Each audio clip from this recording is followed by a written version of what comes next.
Africaines, Africains, en ce vendredi 28 novembre 2025, j'ai choisi d'aborder un sujet unique pour ouvrir notre journée de communication politique. Il est bientôt 11 heures. En heure de France, 10h55 exactement, lorsque je m'adresse à vous dans cet oratoire. Soyez salués et bénis sur toutes les terres où vous êtes. Je ne vous oublie point, vous qui êtes sur les îles des grands océans Atlantiques et Indiens. Soyez salués en vos lieux de travail, en vos demeures et en vos consciences. Je voudrais vous parler aujourd'hui, parce que le rappel sauve l'âme, du 2 poids 2 mesures flagrant de l'organisation criminelle néocoloniale, l'organisation abjecte dite de la CEDEAO, soi-disant communauté économique des États de l'Afrique de l'Ouest, dans le traitement des coups d'État. Le plus grand danger qui guette l'Afrique et qui guette l'être humain en général, c'est le défaut de mémoire. Car celui qui ne se souvient pas et qui ne sait pas d'où il vient est condamné à répéter ses erreurs, voire ses fautes. Un individu ou une collectivité humaine qui avance sans mémoire et qui n'ont pas une excellente connaissance de l'histoire sont des dangers pour eux-mêmes et pour ceux qui les entourent. Car un individu sans mémoire, une société sans mémoire, comme je le dis encore, sont condamnés à répéter leurs erreurs et leurs fautes. Ce sont des individus, ce sont des sociétés qui ne tirent pas des leçons de leur passé et qui par conséquent ne peuvent pas avancer en confiance vers l'avenir. Car l'invention de l'avenir suppose la prise en compte des leçons du passé, la mise en œuvre des meilleures solutions dans le présent afin de faire advenir les meilleures opportunités dans le futur. Vous allez remarquer que la plupart des ennemis de la souveraineté africaine détestent ceux qui connaissent l'histoire. La plupart des ennemis de la souveraineté africaine détestent ceux qui peuvent raconter l'histoire de l'Afrique sur 6000 à 7000 ans. Si vous voulez être détesté par les racistes, par les colonialistes, par les néocolonialistes et par les impérialistes sur tous les continents, étudiez l'histoire. Car quand vous étudiez l'histoire, vous êtes capable de voir à quel moment le comportement qu'ils ont aujourd'hui a commencé. Et vous êtes donc capable de prendre de la hauteur et de la distance par rapport à ces comportements qui sont à l'origine des tragédies de l'humanité. Les comportements racistes, les comportements colonialistes, les comportements impérialistes, les comportements néocolonialistes. Quand on en maîtrise l'histoire, on maîtrise ceux qui en sont les héritiers aujourd'hui. Ce n'est pas un hasard si les armées racistes, colonialistes, impérialistes et néocolonialistes ont toujours mis un point d'honneur à détruire les lieux de mémoire de leurs victimes. On brûle les temples, on brûle les archives, on brûle les bibliothèques, on brûle les livres des peuples que l'on veut décréter sous hommes. On emporte leurs œuvres d'art pour meubler les musées d'Occident. Et on affirme en même temps qu'on fait contempler les œuvres d'art des grandes civilisations pillées, que ce sont des sauvages, des barbares et des sous-hommes. Vous voyez le paradoxe? Vous allez dans une ville comme Paris. Tout ce qui constitue les pièces d'art les plus anciennes, les plus belles, les plus prisées des musées de France provient du pillage du Sud global par les armées négrières, coloniales, néocoloniales et impérialistes françaises. Pourtant, dans cette même capitale de la France, quelqu'un comme Arthur de Gobineau a pu écrire un essai sur l'inégalité des races humaines. Pourtant, dans cette même Europe dont les musées sont pleins des preuves de la grandeur, de la profondeur, de la densité des civilisations non européennes, on a pu organiser à Berlin le partage de l'Afrique sans les Africains, en partant du principe que les Africains étaient des races inférieures et que l'on pouvait disposer de leur corps et de leurs terres à volonté. Voilà pourquoi les intellectuels, les militants, les activistes, les leaders panafricanistes de notre temps n'ont pas simplement un devoir de mobilisation pour la libération du continent, mais un devoir d'enseignement, d'éducation, de conscientisation, de remémoration. La devise qu'utilise souvent son Excellence, Monsieur le Général d'Armée, Abdourahmane Tiani, président de la République du Niger, cette devise n'est pas vaine, elle n'est pas inutile. Le rappel sauve l'âme. Le rappel sauve l'âme. L'âme qui ne se rappelle pas ne peut pas prier, car à l'origine, nous sommes tous des créatures divines. La prière est un geste de rappel qui, en réalité, nous permet de nous reconnecter à notre source originelle, à notre Tout-Puissant, très miséricordieux, à notre infini, à notre incommensurable et inconcevable Créateur. Si la prière consiste à se rappeler qu'on est une créature de Dieu, l'histoire est l'équivalent profane de la prière sur la terre. L'histoire, c'est la mémoire de la vie terrestre des hommes. C'est une discipline centrale dans l'éducation des hommes. De la même façon que la prière est ce par quoi l'homme et la femme de foi se reconnectent à l'origine absolue de tous les êtres, l'histoire est ce par quoi le citoyen, la citoyenne, maîtrise les enjeux de la marche de la terre. Et donc, c'est à cet exercice que nous nous adonnons ce matin. Un petit rappel d'histoire récente. Parce que le danger que nous courons, c'est même d'oublier les événements qui se sont déroulés sous nos propres yeux. Souvenez-vous, en 2022, le 9 janvier,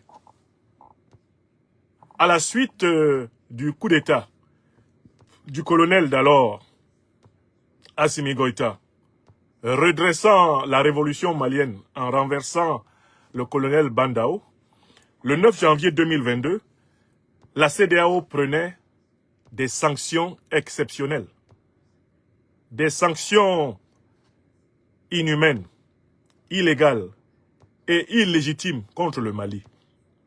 Je voudrais rappeler de quelle nature étaient ces sanctions.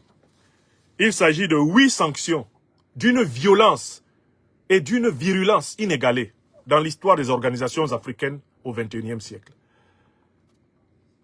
Elles comportaient, à l'issue donc de la réunion tenue à Accra, capitale du Ghana, les points suivants. Premier point, fermeture des frontières, embargo, fermeture des frontières. Je vous rappelle que le Mali, par la volonté du colonialisme français, est un pays sans littoral, un pays sans débouché direct, personnel, sur l'océan Atlantique. Et que selon le droit international, des pays sans littoral ne peuvent pas être placés sous embargo. Ça, c'est ce que prévoit le droit international. Mais cette organisation qui s'appelle la CEDEAO a décidé de fermer toutes les frontières maliennes. Donc, d'empêcher le Mali d'avoir accès à la mer. Première sanction. Deuxième sanction, la suspension des échanges commerciaux.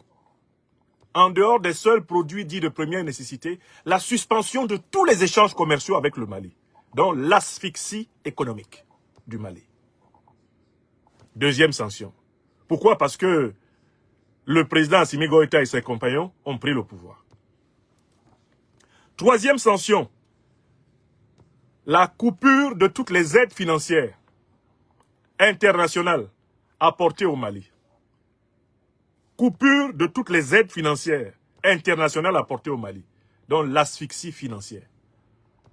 Il était interdit désormais à quelques banques, que ce soit dans le monde, de prêter un seul sous au Mali. Je vais bloquer quelqu'un. Avant de bloquer cette personne, je voudrais juste lui expliquer que le panafricanisme est né en Amérique du Nord. Ceux qui ont élaboré l'idéologie panafricaniste, ce sont des Africains descendants d'esclaves en Amérique du Nord. C'étaient des Africains détenteurs de passeports et de carte d'identité américaine. Il n'y a aucune espèce d'incompatibilité entre l'appartenance à l'idéologie panafricaniste et la citoyenneté américaine ou la citoyenneté européenne ou la citoyenneté asiatique ou la citoyenneté africaine. D'abord parce que les Africains sont les premiers habitants du monde et ce sont les premières populations de toutes les planètes. Ensuite parce que le panafricanisme affirme la libération de l'Africain sur tous les continents, quelle que soit sa nationalité. Voilà. Cher imbécile, je vous bloque après vous avoir expliqué cela, pour que vous ne répétiez plus cette bêtise devant une assemblée cultivée. Je vous bloque. Vous êtes sur TikTok, je vous envoie paître. Tous ceux qui reviennent avec des observations stupides sur le panafricanisme, je vais leur expliquer avant de les bloquer. Voilà. Confirmé, bloqué. Je bloque qui? Un certain Latif qui dit des bêtises sur ma page TikTok. Sortez de la classe, monsieur Latif. Vous n'êtes pas bon pour cette classe. Voilà. Ça, c'est bon. J'ai bloqué, eh bien, le chenapan de Latif. Au suivant, celui qui revient dire des bêtises sur le panafricanisme, je lui explique et ensuite, je le bloque. Donc, n'oubliez jamais, pour ceux qui sont encore là, que le panafricanisme est une idéologie qui a été créée à l'origine par des Noirs américains, des citoyens américains, détenteurs de passeports américains, de cartes d'identité américains, et dont la plupart sont morts et ont été enterrés aux États-Unis. Par la suite, l'idéologie va migrer chez les Noirs, eh bien, européens, les Noirs d'Europe, où elle va épouser, entre autres, le mouvement de la négritude, avec les Césaire, les Damas, les Senghor. Et troisième mouvement, l'idéologie descend en Afrique, où elle va épouser les luttes d'indépendance des Africains. Pan, dans panafricanisme, signifie la libération mondiale. Pan signifie le tout, le monde. Africanisme, la communauté africaine. Il n'y a aucune espèce d'incompatibilité entre panafricanisme et citoyenneté américaine, citoyenneté européenne, citoyenneté japonaise, citoyenneté australienne ou quoi que ce soit. Il n'y a que les ignorants et les imbéciles qui ne le savent pas. Arrêtez d'humilier l'intelligence africaine en parlant du panafricanisme sans avoir pris la peine de lire ne serait-ce qu'un petit livre sur l'histoire de cette idéologie. Quand on n'a pas le niveau, on prend son stylo, on vient en classe et on prend des notes.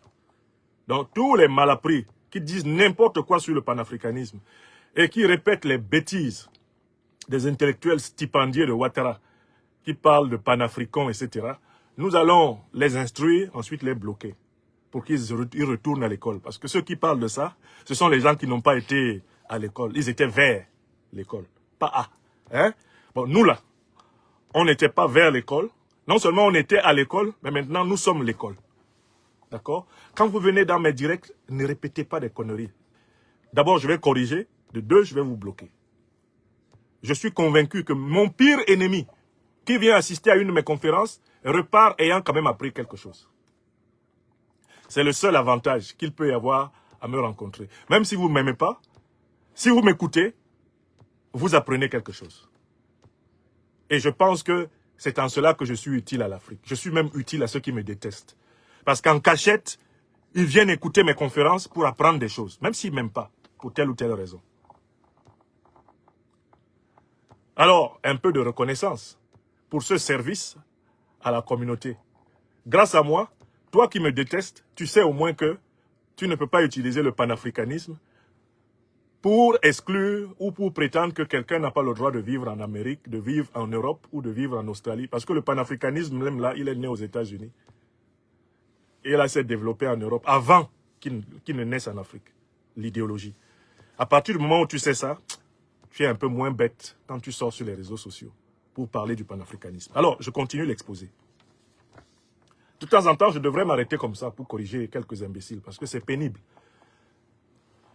C'est vraiment pénible. Le Mali va subir 8 sanctions. J'ai parlé de la fermeture des frontières. J'ai parlé de la suspension des échanges commerciaux. J'ai parlé de la coupure des aides financières. Ça ne va pas s'arrêter là. Il y a une 4e sanction contre le Mali. C'est le gel des avoirs du Mali à la BCAO, à la Banque centrale.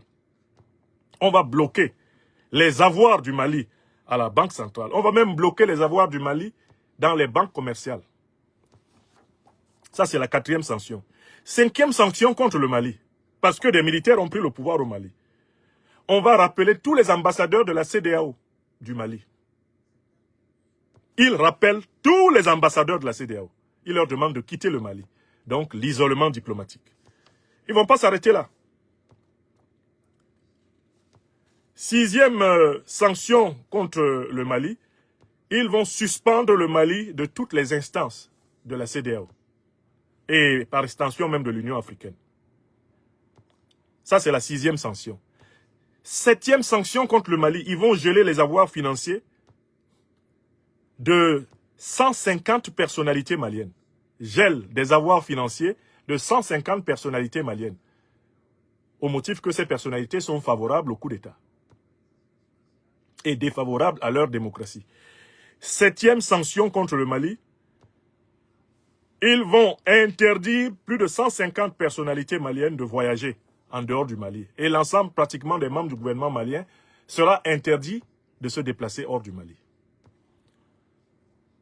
On y ajoutera, on précise que déjà le 12 décembre, la même organisation avait dit qu'elle serait prête à aller à des sanctions économiques supplémentaires et immenses contre le Mali. Bon. En tout cas, ça fait 8 sanctions. Est-ce que tout le monde a noté les sanctions? Parce que vous ne pouvez pas comprendre l'incongruité de la CEDEAO si vous n'avez pas la liste des sanctions, le nombre de sanctions qui se sont abattues contre le Mali. Je vous en prie, mes chers amis, écrivez, le Mali a subi 8 sanctions. 8. Quand des militaires ont pris le pouvoir au Mali. 8. J'ai compté les 8. Quelqu'un peut noter les sanctions. Fermeture des frontières. Suspension des échanges commerciaux. Suspension de la circulation, coupure des aides financières.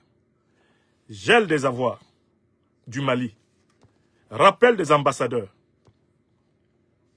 Suspension du Mali des instances de la CEDEAO. Gel des avoirs financiers de plus de 150 personnalités. Et enfin, interdiction de voyager pour plus de 150 personnalités maliennes. Ça fait 8. 8 sanctions terribles, dont aucune n'est prévue dans les textes de la CEDEAO. Aucune. En dehors peut-être de la suspension des instances de la CEDEAO, dès lors qu'il y a une prise de pouvoir par les armes, dont on peut retrouver trace à l'intérieur des textes réglementaires. Bon. OK.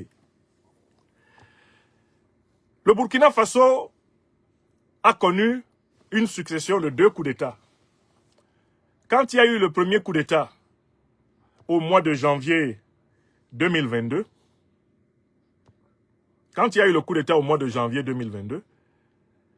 le Burkina Faso a fait l'objet de la part de la CEDEAO de ce qu'on appelle une sanction à minima. C'est-à-dire que la CEDEAO à l'époque s'est contentée pour le cas de Damiba à suspendre simplement le Burkina Faso des instances de la CEDEAO. Mais quand,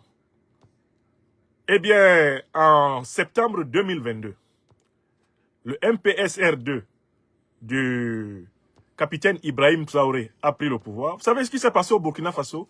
On a appliqué également 8 sanctions.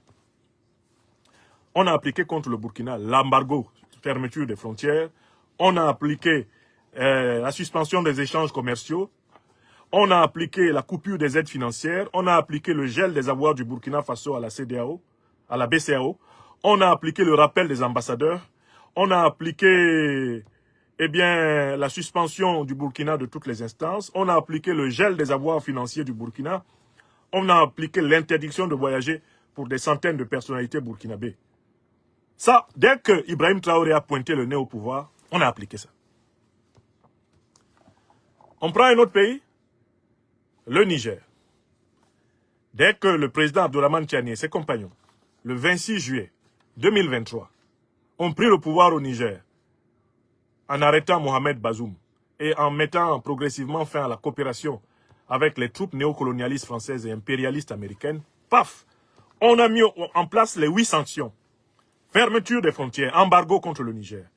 On a suspendu les échanges commerciaux avec le Niger. On a coupé les aides financières au Niger. On a gelé les avoirs du Niger à la BCEAO. On a rappelé les ambassadeurs de la CEDEAO au Niger. On a On a suspendu le Niger de toutes les instances de la CEDEAO. On a gelé les avoirs financiers de plusieurs personnalités nigériennes. On a interdit les personnalités, des centaines de personnalités du Niger de voyage. Mais on prend un autre pays à côté, la Guinée. La Guinée-Conakry. On s'est contenté de suspendre la Guinée-Conakry des instances de la CEDEAO. On n'a rien fait d'autre. On prend un autre pays à côté, peut-être en Afrique centrale, le Gabon. Le Gabon n'a subi aucune sanction financière après le coup d'État d'Oligui Nguema. Rien. Ni gel, ni rien. Il y a eu une suspension symbolique des instances de la CEMAC et qui n'a même pas duré. Alors, la question qui se pose est la suivante. Que vient-il de se passer avec le coup d'État qui a eu lieu en Guinée-Bissau? Parce qu'en plus, il faudrait quand même qu'on ajoute qu'à toutes ces sanctions, ces 8 sanctions classiques que je viens de repérer, qui ont été sauvagement appliquées au Mali, au Burkina Faso et au Niger, il ne faut pas oublier qu'on a menacé tous ces pays-là de leur faire la guerre. Je voudrais donner la parole à ceux qui, en plus, ont, au nom de la CEDEAO, voulu mener une guerre d'agression contre le Niger. On va donner la parole au premier grand acteur de la déclaration de guerre contre le Niger. Il s'appelle Alassane Dramane Ouattara. C'est le satrape reptilien venu de Sendou pour troubler la paix des Ivoiriens. Et ayant renié notre belle terre burkinabé de Sendou, dans l'espoir de troubler toute l'Afrique avant d'être incessamment dégagé. Alassane Dramane Ouattara, eh bien, annonce un bataillon de 1500 contre le Niger. Donnons-lui la parole. Alassane Dramane Ouattara, le bataillon de 1500 contre le Niger. Voilà, alors écoutons-le là, écoutons un peu. Suite au sommet organisé pour restituer l'ordre constitutionnel au Niger, tenu le 10 août 2023 à Abuja au Nigeria, la communauté économique des États de l'Afrique de l'Ouest a donné son feu vert pour une opération militaire au Niger avec l'objectif de restaurer l'ordre constitutionnel après le coup d'État du 26 juillet. La force en attente de la communauté ouest-africaine est déjà intervenue à plusieurs reprises au Libéria au cours de la première guerre civile qui a secoué le pays, puis en Sierra Leone et en Guinée-Bissau au cours des années 1990. En 2013, cette force militaire a été déployée à Bamako, au Mali, pour combattre les djihadistes d'Al-Qaïda. La dernière intervention de la force en attente de la CEDEAO remonte en janvier 2017 avec l'opération Restaurer la démocratie, destinée à forcer l'ancien président Yahya Jammeh à céder le pouvoir à Adama Barrow, élu lors de la présidentielle gambienne. L'organisation ouest-africaine avait alors mobilisé un contingent de 4000 hommes au début de l'opération. En direct. La conférence ayant noté que tous les efforts diplomatiques entrepris par la CEDEAO pour résoudre la crise ont été repoussés avec défiance par les dirigeants militaires de la République du Niger, ordonne le déploiement de la force en attente de la CEDEAO pour le rétablissement de l'ordre constitutionnel en République du Niger. Suite au premier sommet tenu le 30 juillet, le chef d'état-major de la CEDEAO avait défini les contours de cette intervention militaire, une planification achevée le 4 août 2023. Avec un effectif de plus de 135 000 militaires actifs en 2023, l'armée nigériane pourrait mobiliser le contingent le plus important. Les autres pays vont apporter chacun leur contribution en matière de logistique et d'équipement. Le président de la Côte d'Ivoire, Alassane Ouattara, a quant à lui indiqué qu'il fournirait un bataillon de 850 à 1100 hommes aux côtés du Nigeria et du Bénin notamment. Les chefs d'État ont marqué un accord donc pour le déploiement des troupes d'un certain nombre de pays, dont la Côte d'Ivoire. La Côte d'Ivoire fournira un bataillon et a pris toutes les dispositions financières pour l'opération. Si elle doit durer 3 mois, les provisions seront faites au niveau budgétaire pour que nos soldats et nos officiers qui participeront à cette opération ne manquent de rien. Donc la Côte d'Ivoire est prête et je viens de donner instruction au chef d'état-major général des armées de commencer la mobilisation de ces troupes pour leur participation à cette opération de la CEDEAO. Cette offensive, qui est tout autant attendue par les militaires Vous entendez? du Conseil national pour la sauvegarde de la patrie, pourrait déboucher sur une confrontation multiplexe avec notamment les militaires du Niger, du Mali et du Burkina Faso qui ont déjà annoncé qu'ils constitueront une alliance pour faire face au bloc de la CEDEAO.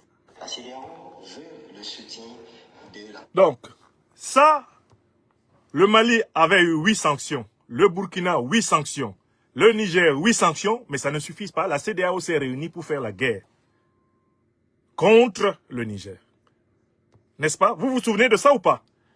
Mais il faut que vous vous souveniez de ce que disait celui qui était le président de la CEDEAO à un moment donné et le président de la Guinée-Bissau. Un certain généralon Umaro Sissoko Embalo, alias Guterres Madi de Bissau. Nous allons lui donner la parole pour qu'il dise ce qu'ils avaient prévu de faire si quelqu'un osait prendre le pouvoir autrement que par la voie électorale. Écoutons Embalo à l'époque. Embalo quand il était dans sa gloire et se croyait inatteignable. Écoutons ce que Embalo a préconisé comme solution. Voilà. Et la commission pour faire comprendre la junte militaire la décision des sommets et des chefs de l'État que la transition ne peut pas dépasser les 24 mois. Et avait proposé les 36 mois, on a réussi à les convaincre. On a fait les mêmes choses avec Burkina Faso. Bientôt, la ministre d'État des Affaires étrangères de Guinée-Bissau va partir au Mali pour rencontrer la junte. Et après, vous voyez comment il parlait des autres? Là-bas pour discuter avec nos frères maliens, que je pense on va arriver à un accord, parce que c'est très important qu'on finisse avec la transition au Mali, en Guinée-Conakry et au Burkina Faso. Et je peux vous dire aussi, il est déjà sur la table, en création d'une force anti-putsch. Force anti-putsch. On est en train de penser à créer. Et ça va permettre que tout le monde comprenne que nous sommes en plein siècle XXI. C'est inadmissible, inacceptable, les coups d'État. On ne peut pas penser que pour arriver au sommet de l'État, c'est un fast track. Non. Comme bien dit au président Macron, ça, il y a les procédures arriver chef d'État. Donc, il faut qu'on soit tous républicains. C'est le peuple qui a le droit de sanctionner les dirigeants. Vous voyez ce menteur-là? Malgré que beaucoup de fois aussi, les peuples sont complices, tenant en considération les niveaux. Mais c'est avec ça qu'on doit faire. Ce n'est pas avec des coups d'État militaires. Concernant Mali, je suis sûr et certain qu'on va trouver un agenda de la CEDEAO conformément à la décision des sommets, dernier sommet de Accra. Bon. Donc, voici ce que disait Umaro Sissoko Embalo à propos des coups d'État qui ont eu lieu au Mali, au Burkina, au Niger, qui ont eu lieu en Guinée. Il faudrait mettre en place une force anti-putsch de la CEDEAO qui viendrait violenter les militaires qui ont pris le pouvoir dans ces pays et rétablir l'ordre dit constitutionnel.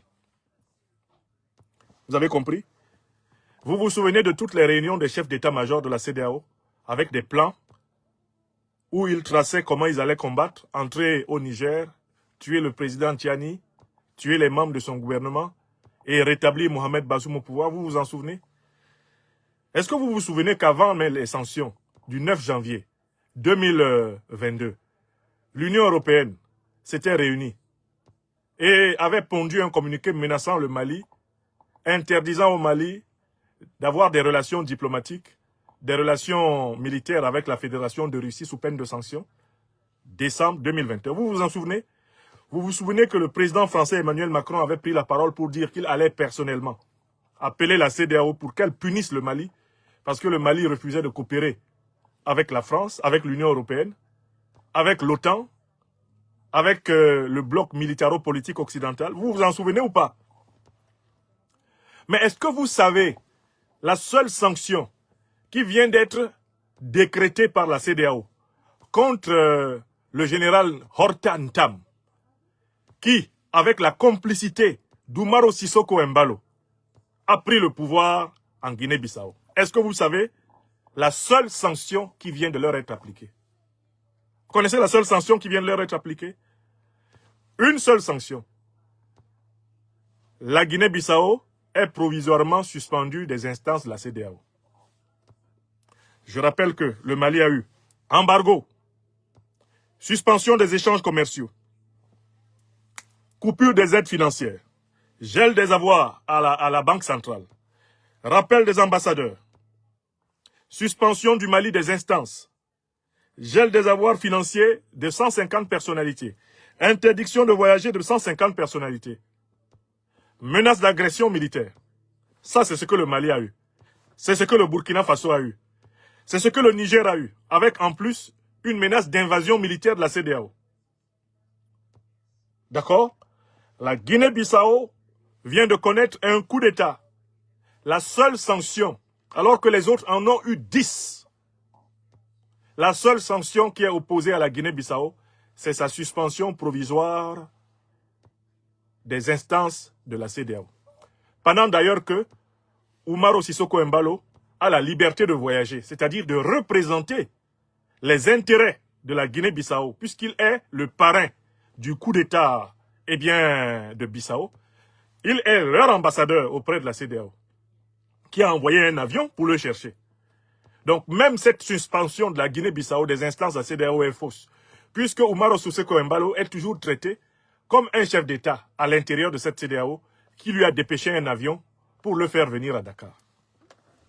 Alors, d'un côté, 10 sanctions contre le Mali, le Burkina Faso et le Niger, et de l'autre, une sanction contre la Guinée-Bissau. Voilà ce que vient de faire, sous vos yeux, la CEDEAO. Quelles sont les conséquences qu'on doit tirer de ce déséquilibre? 10 sanctions d'un côté, une seule de l'autre. Vous avez, à travers cette attitude de la CEDEAO, une preuve supplémentaire que cette organisation doit être démolie. Elle doit être démantelée et jetée à la mer. C'est une organisation qui n'est pas au service des intérêts des peuples africains. Car pourquoi la CEDEAO applique-t-elle une seule sanction à la Guinée-Bissau, alors qu'elle en a appliqué 10 contre le Mali, contre le Burkina Faso et le Niger? Pourquoi? Quelle est la raison? Mais parce que le Mali, le Burkina Faso et le Niger ont décidé de mener la lutte antiterroriste sans s'associer avec les puissances occidentales qui ont importé le terrorisme en Afrique, qui ont exporté le terrorisme en Afrique. Les puissances occidentales qui ont exporté le terrorisme en Afrique, ce sont les puissances de l'OTAN, qui ont détruit la Libye en 2011, en association avec les organisations mercenaires créées par les services américains, les services otaniens et les services des alliés de l'OTAN au Moyen-Orient. Al-Qaïda et l'État islamique, ce sont des groupes de mercenaires qui ont été créés dans les années 80 et dans les années 2000 par les renseignements généraux états-uniens, otaniens, occidentaux, afin de déstabiliser toutes les parties du monde où l'Occident veut piller les matières premières. L'or, le pétrole, l'uranium, le manganèse, le diamant, le lithium, le coltan. Toutes ces choses dont la terre africaine regorge. Vous devez savoir, et vous le savez déjà, que les deux principales organisations terroristes sont en réalité des sociétés militaires privées fabriquées par les services occidentaux pour déstabiliser toutes les parties du monde où l'Occident veut piller, puisque l'Occident est pauvre en matières naturelles stratégiques et en terres rares.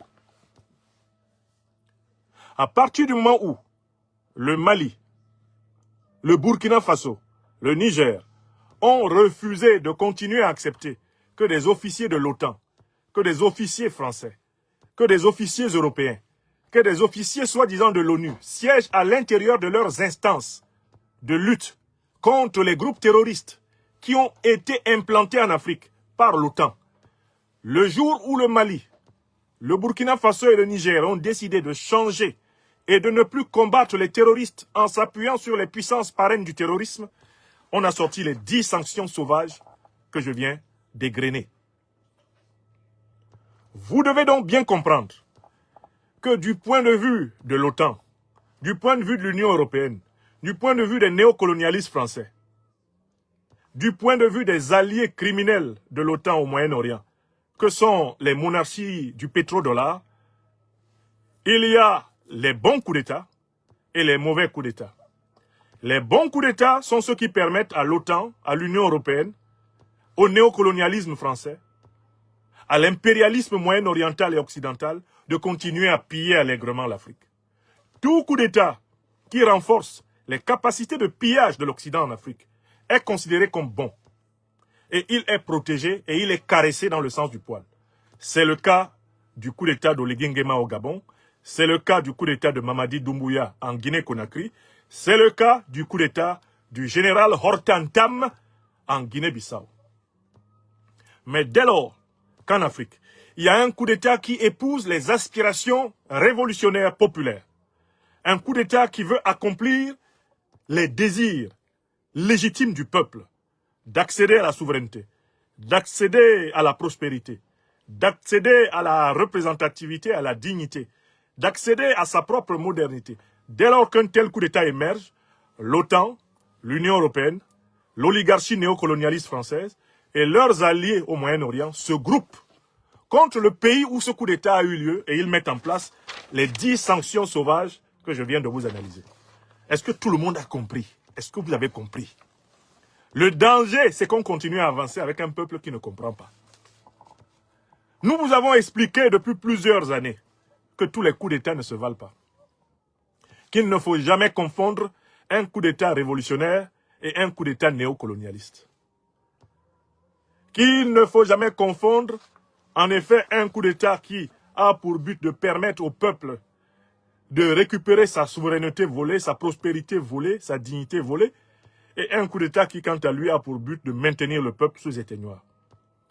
Prenez bien les premières décisions qui ont été prises par les putschistes de la Guinée-Bissau. L'une de leurs premières décisions, c'est d'interdire au peuple bissau-guinéen de manifester.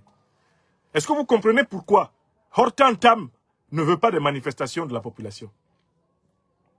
Mais parce que Hortan Tam ne représente pas la population bissau-guinéenne. Il n'a pas pris le pouvoir pour exprimer les aspirations de la population bissau-guinéenne. Hortan Tam a peur du peuple bissau-guinéen. Il sait que le peuple bissau-guinéen a choisi, en effet, l'opposant qui a battu Umaro Sissoko Embalo aux élections. Et Hortan Tam a peur qu'une manifestation populaire de ce peuple ait pour but de le chasser du palais présidentiel, dans lequel il est installé pour des intérêts de la CEDEAO, c'est-à-dire les intérêts néocolonialistes français, les intérêts impérialistes occidentaux, les intérêts étrangers à l'Afrique. La peur que ressent Hortan Tam à l'idée que le peuple bissau-guinéen prenne la rue vient du fait qu'il n'est pas un représentant des aspirations de son peuple. Un révolutionnaire n'a jamais peur des manifestations populaires, car il sait que le peuple soutient ceux qui le défendent. Vous comprenez pourquoi au Mali, au Burkina Faso et au Niger, les dirigeants vont à la rencontre du peuple. Et le peuple sort en masse, comme en janvier 2022, quand les sanctions iniques, illégales, inhumaines, cruelles, diaboliques de la CEDEAO sont tombées contre le Mali. Le 14 janvier du même mois, près de 5 millions de Maliens ont pris la rue au Mali. Ce fut une manifestation monstre. Ntam ne peut pas faire ça en Guinée-Bissau parce qu'il sait qu'il est opposé au peuple. Donc la première mesure de Ntam, c'est d'interdire au peuple de sortir. Ne manifestez pas. Parce que je sais que si vous manifestez, ce sera contre moi. Je n'ai pas pris le pouvoir pour vous. Je n'ai pas pris le pouvoir avec vous. J'ai pris le pouvoir contre vous. Donc je ne veux pas que vous manifestiez. Souvenez-vous d'Ibrahim Traoré. Une fois que Damiba le renégat était tombé, souvenez-vous de la mobilisation massive du peuple burkinabé dans les rues du Burkina Faso autour du capitaine président Ibrahim Traoré. Qui peut douter que le coup d'État qui a porté le MPSR2 au pouvoir au Burkina Faso a l'assentiment du peuple burkinabé? Est-ce que vous avez vu les masses qui sont sorties pour ça?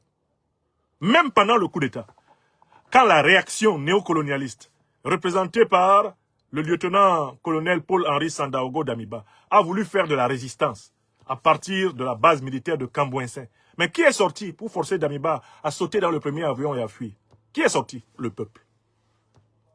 Ibrahim Traoré, son coup d'État, tout le monde peut vérifier qu'il est populaire parce que le peuple est sorti pour soutenir son coup d'État. C'est même pas lui qui a dit au peuple de sortir. Dès que les Burkinabés ont appris qu'il y avait une petite réaction qui tentait de contrer la révolution, ils ont pris la rue. Et vous voyez cette ferveur, cet enthousiasme, vous voyez cet engagement du peuple burkinabé chaque fois que le président Ibrahim Traoré sort. Regardez ce qui se passe au Niger. Est-ce que vous avez vu la marche? D'abord, la tournée que le président Abdourahmane Tiani a tenue au Niger pendant ce mois de novembre. Est-ce que vous avez vu la marche historique de 12 km depuis l'aéroport que je connais? L'aéroport de Niamey jusqu'à la résidence présidentielle, 12 km. Vous avez vu la foule qui est sortie? Ce n'est pas une foule qui est sortie parce que on aurait distribué des billets de banque. Hein. Ce n'est pas comme ça hein, au Niger, hein, au Burkina ou au Mali. Hein. Le président n'envoie pas des gens avec des sacs, avec des 500, des 1000, des 1000, des 2000, des 5000 ou des 10 000 pour donner aux gens pour qu'ils sortent. Hein. Le président n'envoie pas des gens avec des bus pour aller chercher des gens au quartier pour les amener. Hein. Les gens savent que le président est par là. Ils arrivent seulement. Regardez pendant la tournée. Le président Tiani n'a pas besoin de corrompre les Nigériens. Ce sont les Nigériens qui viennent charger de toutes sortes de cadeaux. Ici des moutons, là des chèvres, là un sabre, ici, eh bien, un fétiche, une amulette traditionnelle, ici un boubou, là-bas un cheval. Le président Tiani n'en pouvait plus. Il ne corrompt pas son peuple. Hein. Son peuple lui manifeste de la reconnaissance. C'est-à-dire qu'il a été comblé de cadeaux pendant sa tournée. Il n'y avait même plus de place dans les camions de l'armée accompagnant le président Tiani pour prendre les cadeaux que les Nigériens sont venus lui donner. Il n'a rien demandé. Hein. Des cadeaux même qui vont repartir vers les orphelinats, repartir vers les nécessités du pays. Le président Tiani n'a pas demandé tout ça. Hein.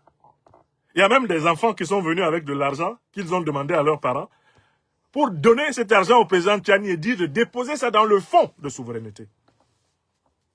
Une générosité du peuple envers son leader, qui est tout le contraire de ce que Ouattara Draman doit faire à Abidjan pour avoir du monde.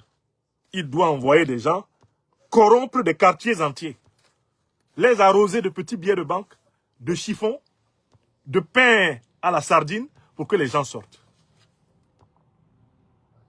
Donc, vous voyez là une différence fondamentale entre le coup d'État révolutionnaire d'inspiration panafricaniste et le coup d'État néocolonialiste d'inspiration anti-africaniste, anti-panafricaniste, d'inspiration, eh bien, impérialiste occidentale. La différence est là. Le coup d'État, eh bien, de Guinée-Bissau nous montre la véritable nature du régime bissau-guinéen. Et on voit ici une complicité flagrante de la CEDEAO avec le général Hortan Tam, à travers l'homme de main eh bien, de la CEDEAO, Umaro Sissoko Embalo. C'est une organisation qui est en réalité au service des intérêts étrangers. Regardez la facilité avec laquelle quelqu'un qui prétend avoir été renversé a été extirpé de Guinée-Bissau par un avion français géré par les autorités sénégalaises. Regardez la facilité avec laquelle ils ont organisé cela. Regardez la facilité avec laquelle il lui a été donné le loisir même d'annoncer son propre coup d'État, eh bien, sur Jeune Afrique. Et d'expliquer que, bon, il ne voulait pas parler trop longtemps parce qu'on risquait de lui prendre son téléphone. Regardez la facilité avec laquelle les chefs d'État de la CEDEAO se réunissent en ligne et ressortent avec une sanction symbolique. D'ailleurs, une sanction qui ne peut pas être appliquée puisque Embalo est toujours considéré comme un VIP de la CEDEAO. C'est la CEDEAO qui est allée le chercher à Bissau. Alors, Africains, des pays encore membres de la CEDEAO, est-ce que vous ne vous rendez pas compte que cette organisation doit être détruite? Est-ce que vous n'êtes pas convaincu maintenant que cette organisation doit être abolie? Devant ce 2 poids 2 mesures flagrants, où on voit en effet que la CEDEAO, c'est le bras armé du néocolonialisme français, de l'impérialisme occidental en Afrique de l'Ouest.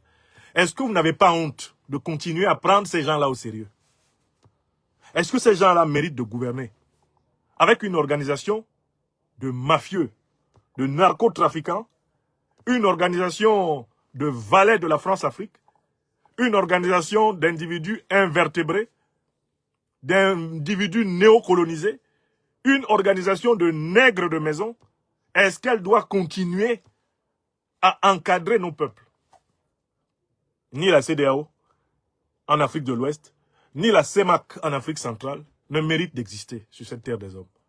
Ce sont des organisations ennemies des peuples africains. Ce sont des organisations aliénées. Et il faut que les peuples des pays de la CEDEAO rejettent la CEDEAO de façon très active. Vous venez de voir de manière très flagrante ce 2 poids, 2 mesures. Hier, je l'ai déjà dit, aujourd'hui je le réitère, il s'ensuit que la révolution populaire continue en Guinée-Bissau. On peut dire que le général Horta Ntam, c'est un Damiba bissau-guinéen. Et que le peuple bissau-guinéen a raison d'aspirer à un Ibrahim Traoré, eh bien, bissau-guinéen. Horta Ntam est la solution ultime du néocolonialisme français, de l'impérialisme occidental et moyen-oriental en Guinée-Bissau. Après lui, viendra le temps de la révolution populaire. Sa chute conduira à la véritable révolution populaire. Il y aura, nous l'espérons, pour le peuple bissau-guinéen, l'équivalent d'un Ibrahim Traoré, l'équivalent d'un MPSR2 pour mettre fin à cette imposture. Solidarité renouvelée envers le peuple bissau-guinéen piégé. Solidarité renouvelée à l'opposition bissau-guinéenne piégée. Car en effet, c'est parce qu'Embalo a été incapable de forcer la commission électorale de prononcer des résultats truqués qu'il a emprisonné tous les membres de la commission électorale et qu'il a emprisonné son adversaire qu'il a battu. Nous renouvelons ici notre solidarité et notre soutien au peuple bissau-guinéen, à l'opposition bissau-guinéenne et aux panafricanistes révolutionnaires à l'intérieur de l'armée bissau-guinéenne qui savent ce qu'ils ont à faire. La révolution est à faire. C'est la réaction qui est au pouvoir. Ce sont des conservatistes néo-france-africains qui ont pris le pouvoir à Bissau. J'ai d'ailleurs pu voir plusieurs images de la campagne menée par Embalo. L'un des officiers qui accompagnait Embalo tout au long de la campagne qui a conduit à sa défaite s'appelait le général Horta Ntam. Horta Ntam a fait campagne, ce qui est d'ailleurs inadmissible de la part d'un militaire. Il a fait campagne avec Embalo. Il a fait campagne avec lui, ils ont perdu. Et Embalo a décidé de lui confier la Guinée-Bissau afin que ces détournements d'argent, ces crimes, afin que toutes les bavures qu'il a commises à la tête de la Guinée-Bissau soient couvertes.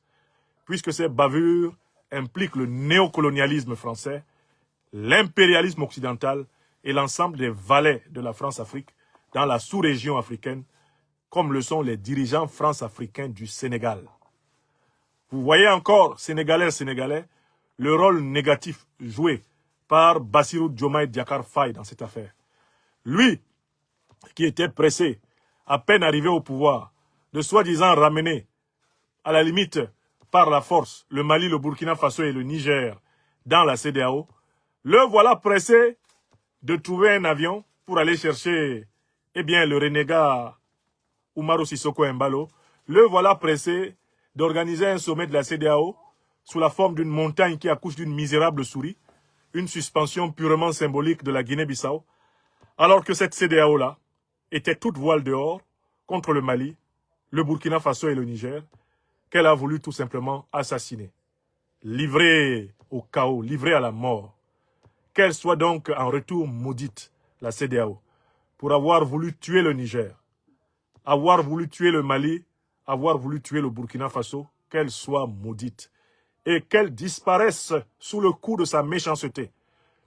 Par nos ancêtres angélisés et par-dessus tout, Dieu Tout-Puissant, que la CEDEAO soit maudite, qu'elle disparaisse à jamais, que la CEDEAO soit citée parmi les organisations néfastes de Satan sur la terre et que les Africains considèrent le mot CEDEAO comme l'équivalent de Satan, chaque fois qu'ils l'entendront.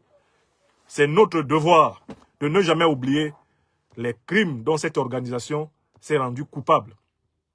Des milliers de personnes ont perdu la vie au Mali, au Burkina Faso et au Niger par la faute des sanctions illégales, inhumaines et criminelles, des sanctions cyniques, illégitimes de la CEDEAO. Jamais nous n'oublierons ceux qui ont dû mourir dans les hôpitaux parce que la CEDEAO a empêché l'entrée des médicaments. Jamais nous n'oublierons les femmes qui sont mortes faute de lumière dans les maternités pendant les sanctions illégales de la CEDEAO. Les familles qui ont perdu leur emploi, les enfants qui se sont retrouvés hors de l'école, les pères qui ont sombré en dépression, les mères qui ont sombré en dépravation par la faute de ces criminels en col blanc de la CEDEAO. Jamais nous ne les oublierons. Voilà pourquoi nous disons que la CEDEAO soit maudite. Qu'elle soit maudite, qu'elle soit maudite. Dans ma langue, le Bassa Bantou du Cameroun, on dit CEDEAO et Boma Namon. Et Boma Namon, et Boma Namon. On dit ça 3 fois. Et vous devez le dire dans chacune de nos langues africaines en pensant à toute la lignée de nos nobles ancêtres et à celle de nos futurs descendants. Au nom de tous ceux qui, avec sincérité, vérité, justice et solidarité, se sont battus, se battent et se battront pour la respectabilité, la souveraineté, la dignité africaine, que la CEDEAO soit maudite. Qu'elle soit maudite, qu'elle soit maudite. Et Bomanamon, et Bomanamon, et Bomanamon. Vous avez compris? Là, on vient encore de voir l'ignominie de ce machin. Et ça donne envie de vomir. Et quand je vois ces dirigeants de la CEDEAO, là, vraiment, j'ai un haut le cœur. J'ai un haut le cœur. J'ai un haut le cœur. La tête d'Embalo. Embalo et sa force anti-putsch. Ouattara et son bataillon pour attaquer le Niger. Les généraux accroupis, réunis à Abuja avec des cartes d'état-major pour savoir comment tuer notre peuple au Niger. Tous ces gens-là, ils me font vraiment monter la nausée au cœur. Quand je pense à Talon, quand je pense à Tinubu, quand je pense à Nana Akufo-Addo, hein, ce néocolonisé, cet aliéné qui était à la tête du Ghana, quand je pense à Macky Sall, j'ai vraiment envie de vomir. J'ai envie de vomir. J'ai envie de vomir. Tellement ils ont été mauvais envers notre peuple. Et ces gens-là, ils marchent actuellement sur la terre ressemblant à des humains. Alors qu'ils sont profondément inhumains. Ce sont des reptiliens. Ils sont profondément inhumains. Ils ne sont pas méchants. Ils sont la méchanceté. Ce sont des incarnations de Satan. C'est pour ça que je vous dis, quand vous entendez CEDEAO maintenant, à partir de maintenant, entendez Satan.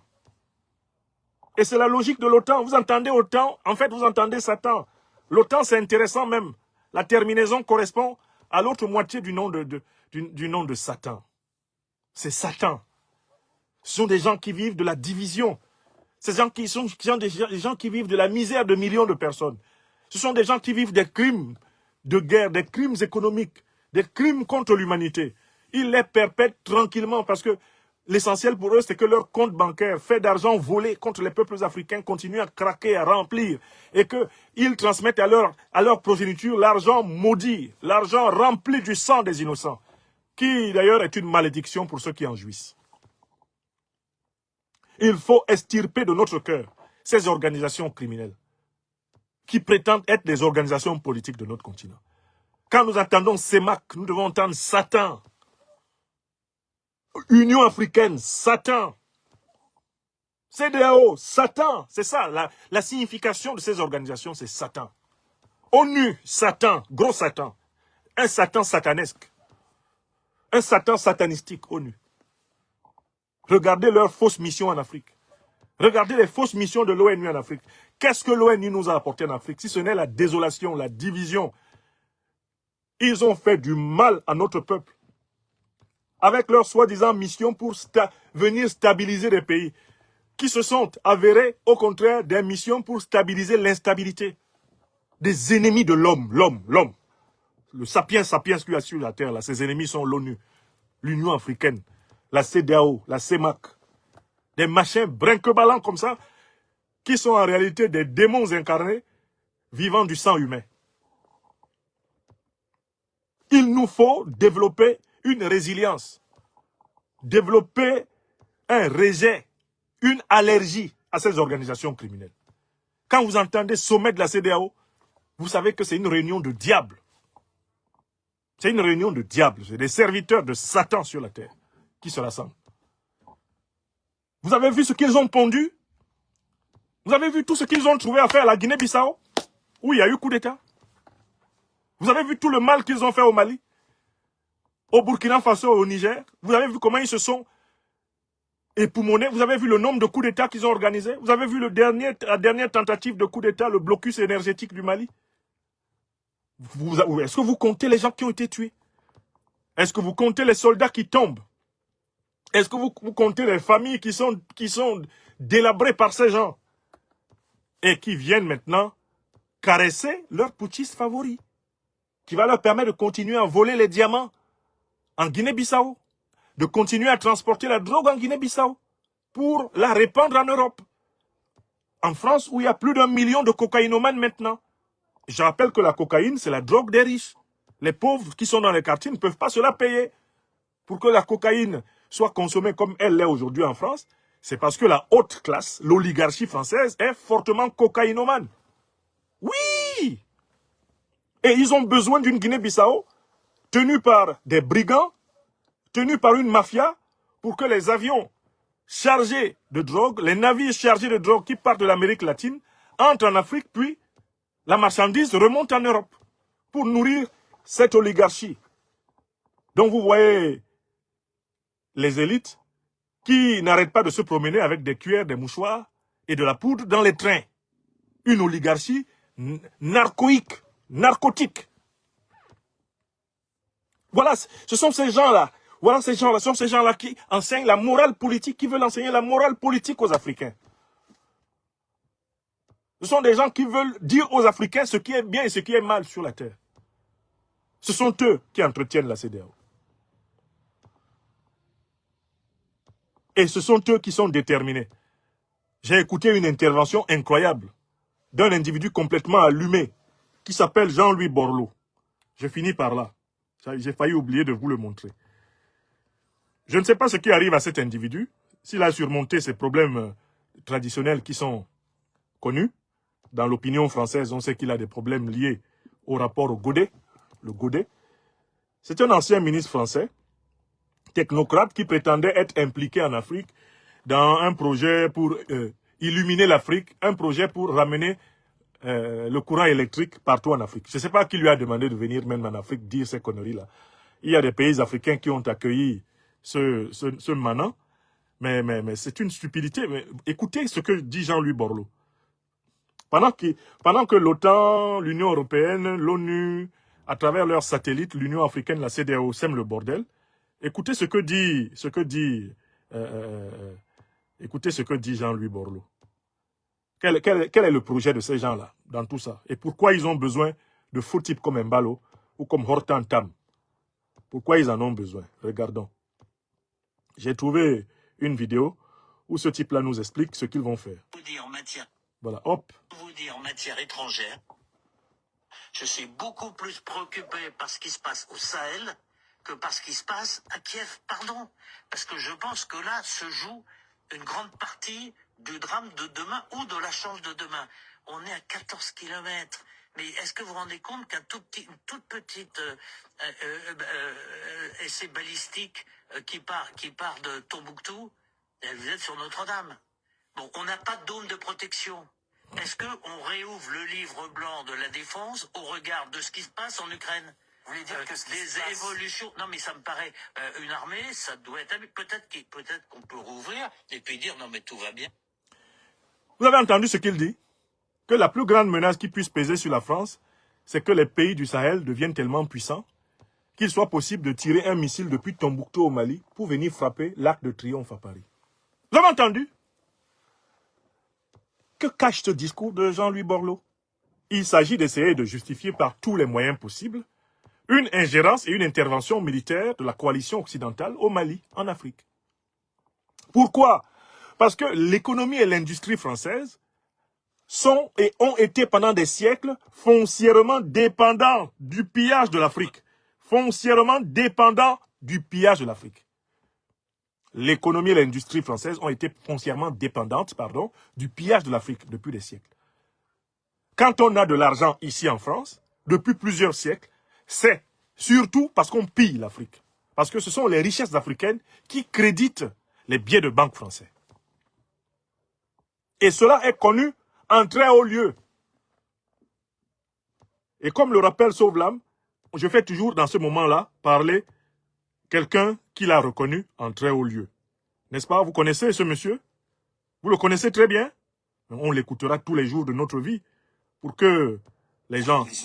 Oui, qu'est-ce qu'on oublie? C'est qu'une grande partie de l'argent qui est dans notre porte-monnaie vient précisément de l'exploitation depuis des siècles de l'Afrique. Pas uniquement, mais beaucoup viennent de l'exploitation de l'Afrique.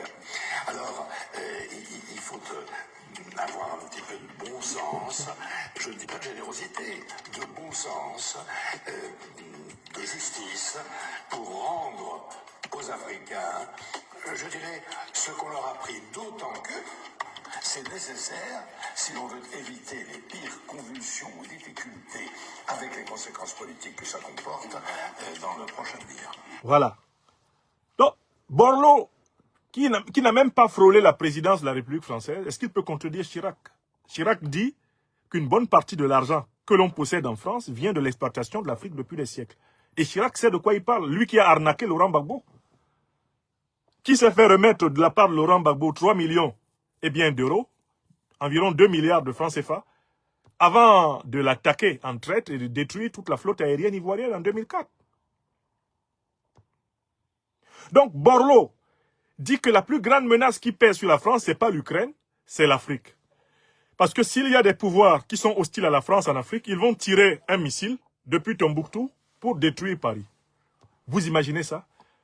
En tant que spécialiste de l'histoire politique contemporaine de l'Afrique, je ne me souviens pas d'un seul pays africain où il y a eu un dirigeant qui a tenu le discours que Jean-Louis Borloo prête aux Africains. Les dirigeants africains les plus énervés contre la France se limitent à vouloir dégager la France d'Afrique. Je ne connais pas un seul dirigeant africain qui a dit « Nous allons prendre Paris. Nous allons bombarder Paris. Nous allons tirer sur Paris. » Je n'en connais pas. C'est-à-dire que quand vous fouillez la littérature, même Kadhafi, dans sa colère, quand il s'est rendu compte de la trahison de Sarkozy contre lui, Kadhafi s'organisait pour défendre la Libye. Kadhafi n'avait pas l'intention de traverser avec les troupes libyennes la Méditerranée pour aller à Paris. Mais Borloo invente le mythe d'une Afrique qui veut agresser militairement la France. Quel intérêt le Mali aurait-il de tirer, pour ainsi dire, un missile nucléaire sur Paris, à partir de Tombouctou? Il choisit Tombouctou. Et il ne choisit pas Tombouctou par hasard. C'est une ville symbolique de la haute culture malienne et africaine. Les Occidentaux venaient suivre des études. Au Moyen-Âge, à Tombouctou, où il y avait une université qui était en avance sur toutes les universités européennes de la même époque. La ville des 333 saints, Borloo l'a choisi et dit que là-bas, les Maliens veulent installer une rampe de lancement de missiles pour tirer sur Paris. Quel est le but de cette accusation délirante, qui n'est pas moins délirante que la prétention des Européens que la Russie veut attaquer l'Europe? Le but est de légitimer une agression contre l'Afrique.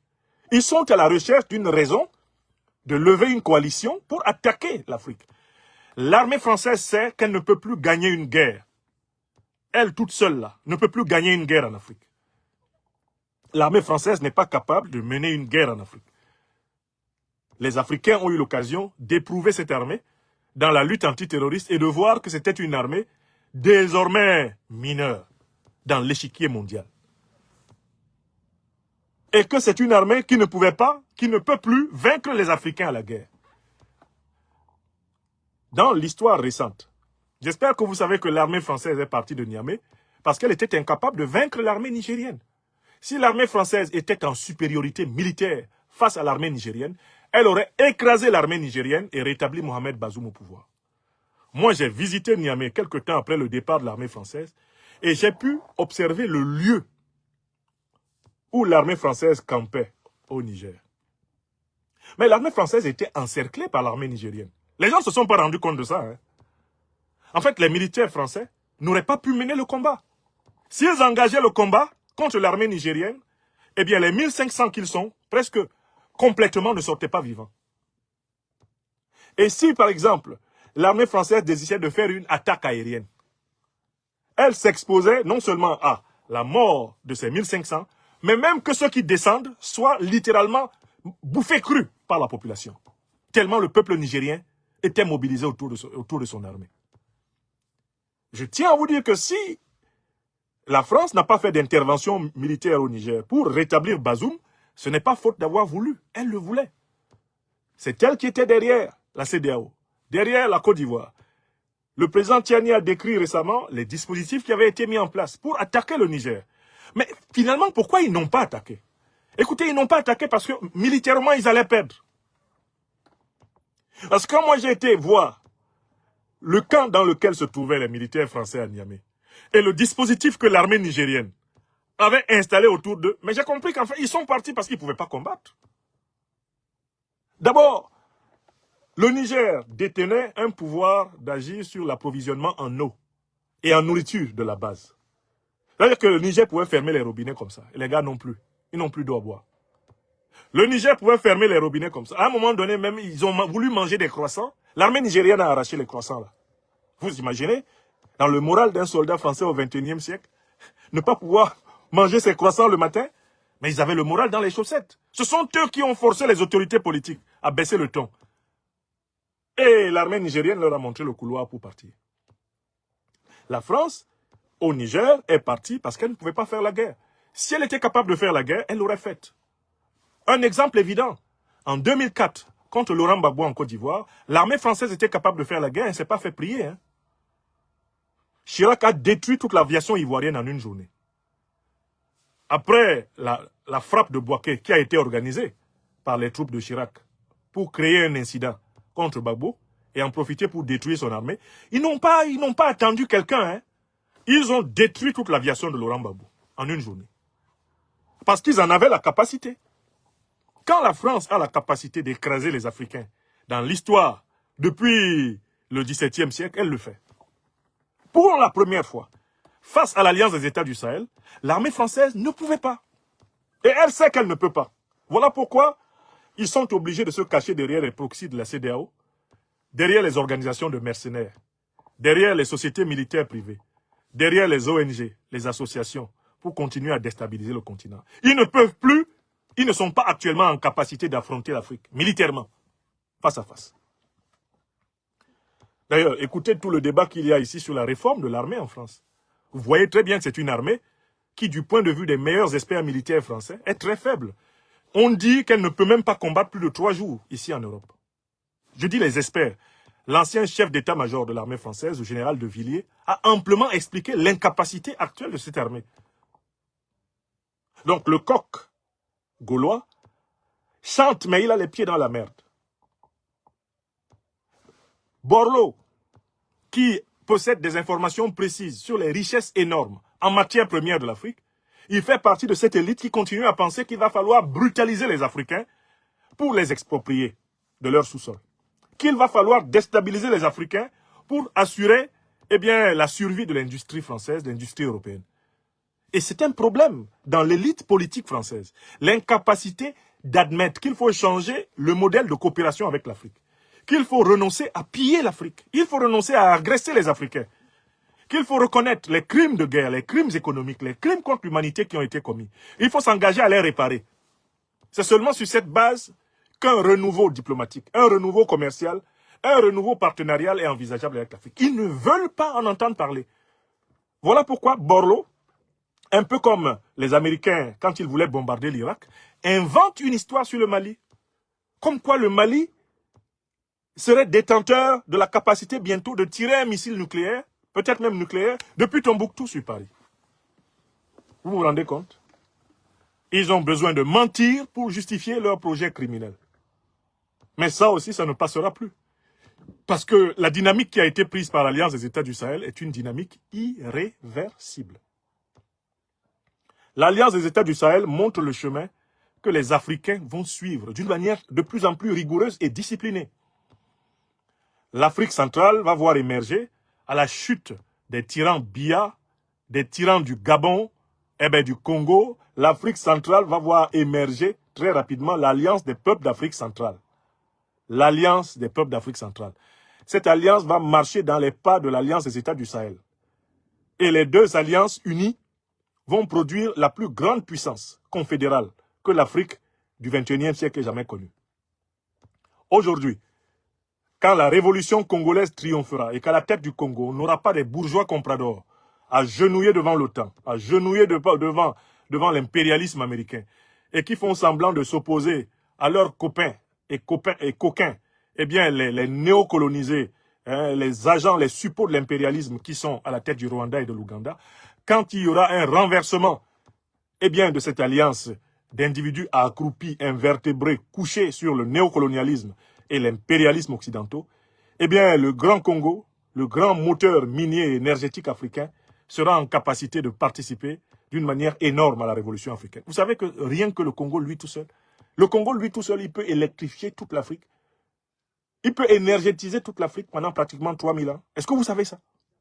Le Congo, lui tout seul, on laisse les réserves minières ailleurs. On part du potentiel congolais. Toute l'Afrique est électrifiée, énergétisée pendant plus de 3000 ans. Et ils savent cela. Eux, ils ont fait de la géodétection. Ils ont analysé l'écorce terrestre africaine. Les criminels d'État occidentaux. Ils savent ce que vaut la terre africaine. Ce sont les Africains qui ne mesurent pas encore la valeur de leur terre. Ce sont les Africains qui n'ont pas encore pris conscience du fait que nous sommes le peuple le plus riche au monde.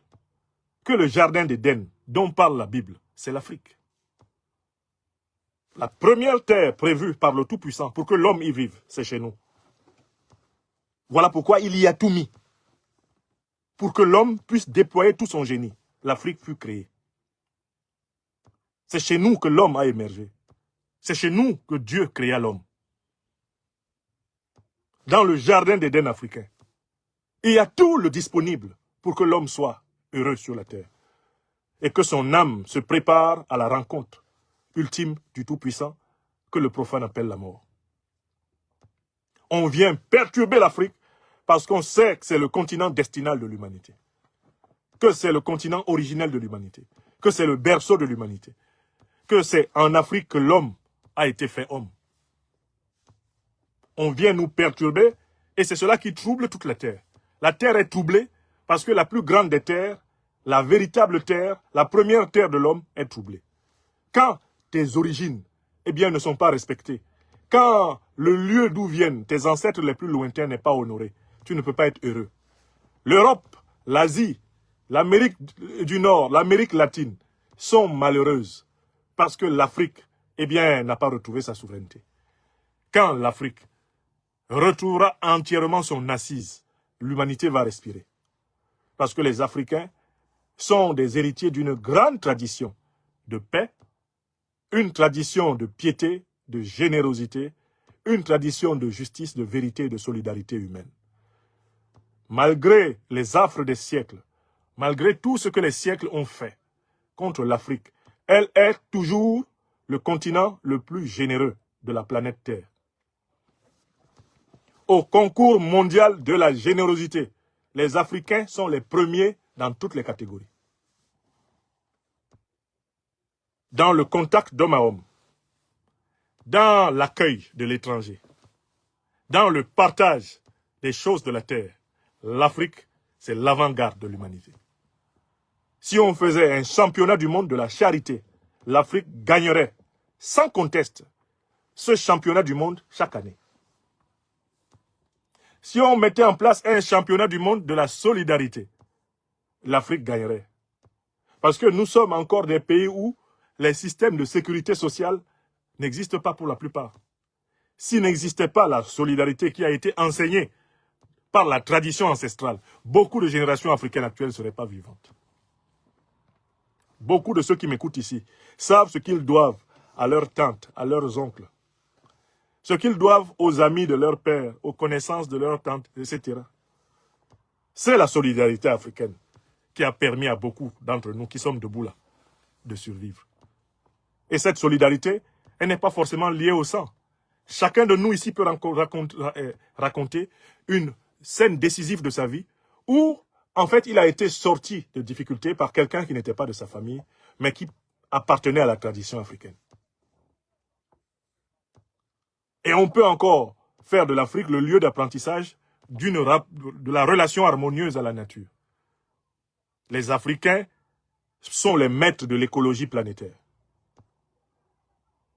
les maîtres de la pharmacopée planétaire, les maîtres de la compréhension endogène des rythmes de la nature, les Africains.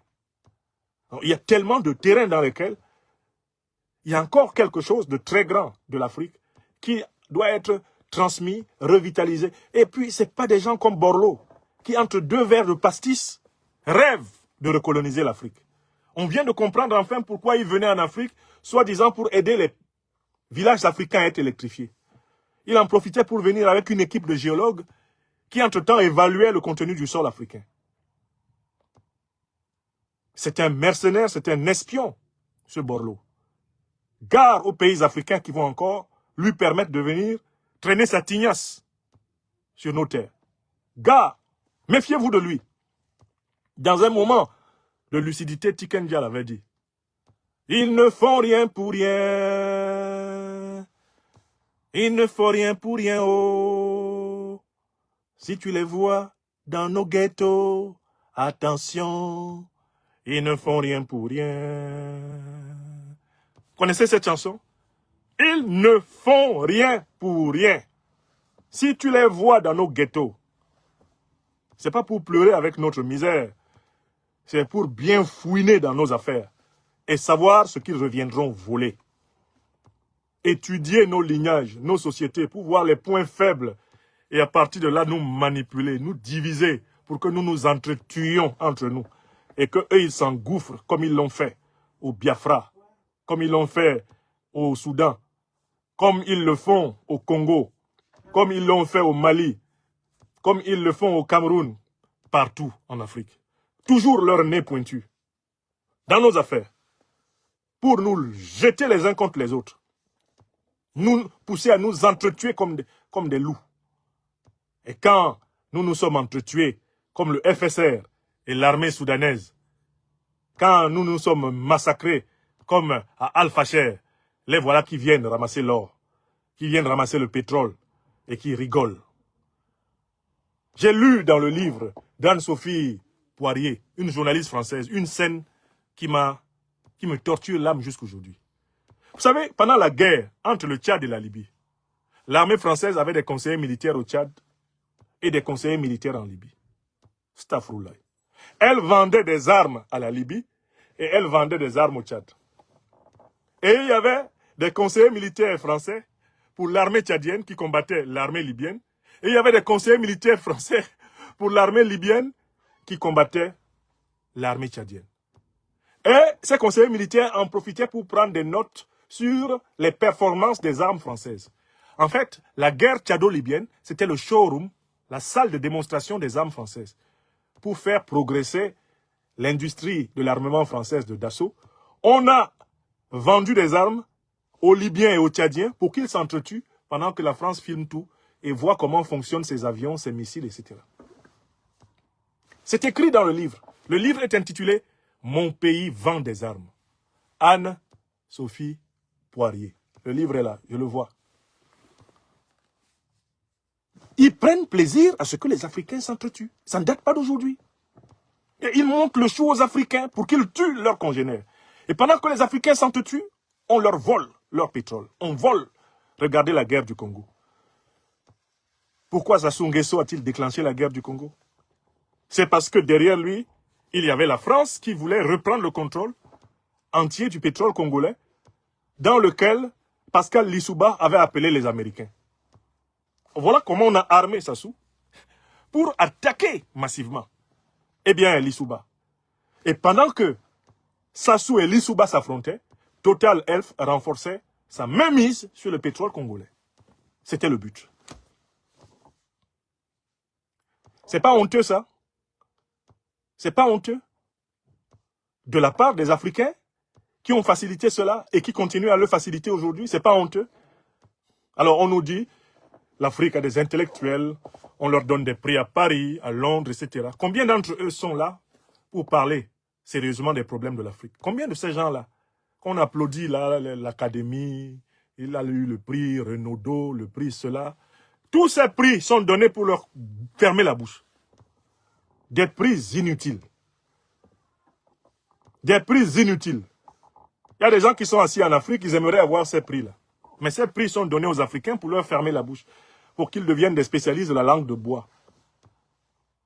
Et qu'ils se mettent à tourner autour du pot quand il faut nommer le néocolonialisme, l'impérialisme, les mercenaires. Où sont-ils? Prenez tous ces soi-disant intellectuels, couverts de prix.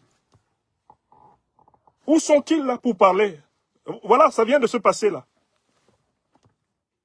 Les soi-disant directeurs de l'Institut de la démocratie en Afrique du Sud. Parce que là, s'il parle, ça va gêner son patron Macron. Silence radar, ils tombent en brousse. Mais ils vont ressortir pour donner des leçons. Des leçons à géométrie chercheuse, à géographie chercheuse. Pour continuer à être caressés par le colon. Heureusement, une génération intrépide est debout, incarnée par le leadership de l'AES, qui dit c'est terminé. Des gens comme Borloo ne prospéreront plus en Afrique. C'est terminé. Nous les dénoncerons matin, midi et soir. Dès qu'ils vont pointer le bout de leur long nez dans nos affaires africaines, nous allons les épingler et les sortir, eh bien, du lot. Il s'agit de veiller sur l'Afrique. Il s'agit de veiller sur l'Afrique. Parce qu'on a trop menti sur nous. Et avec ces mensonges-là, on a trop fait souffrir les gens. Ça suffit. Ça suffit. Ça suffit, franchement. Voilà, mes chers amis, vraiment les réactions que m'inspire ce matin le comportement, eh bien, indigne de la CEDEAO. La CEDEAO, incapable